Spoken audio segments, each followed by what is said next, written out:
ఈ ఆలయానికి సంబంధించి కూడా అలా ఉన్నారు, ఇలా కాచుకొని కూర్చున్నారు చాలా మంది. ఎంత మట్టు కబ్జా అయింది అసలు ఈ ఆలయం? ఈ పక్కన మనం ఇందాక ఎంట్రన్స్ లో మనం రాగానే చూసారా, ఎవరైతే హఫీజా బేగం అని ఈ రోజు ఆ బోర్డు పెట్టారో అది కింద కోర్టు ఆర్డర్ అన్నారు. ఏ కోర్టు ఆర్డర్ ఎవరు ఇచ్చిందండి?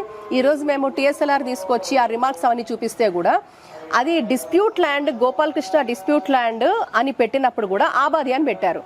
ఇది ఇంకా అది సెటిల్ చేసుకోలేదు. ఎవరు సెటిల్ చేసుకోవాలి? డిపార్ట్మెంట్ వాళ్ళు సెటిల్ చేసుకోవాలి. డిపార్ట్మెంట్కి ఏం కావాలి? ఆధారం కావాలి. ఆధారాలు అన్ని కూడా ఇచ్చాం కదా డిపార్ట్మెంట్కి.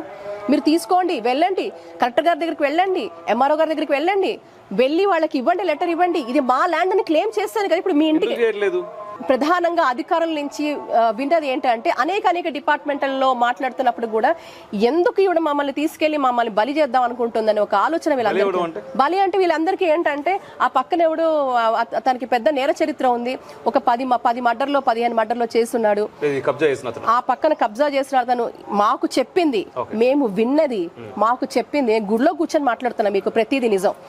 మాకు చెప్పింది ఏంటంటే ఎందుకు మాకు ఎందుకు ఈ పేచీలు అంటే, పేచీ ఏంటి? అధికారులు పాత బస్తీ అని చెప్పబడుతున్న మన భాగ్యనగరంలో ఉన్న ఈ ప్రాశస్త్య నగరం గురించి మాట్లాడితే భయం. ఎందుకు అంటే మనకి ఎందుకు వాళ్ళతో అన్యమతస్తులకు మనకి ఎందుకు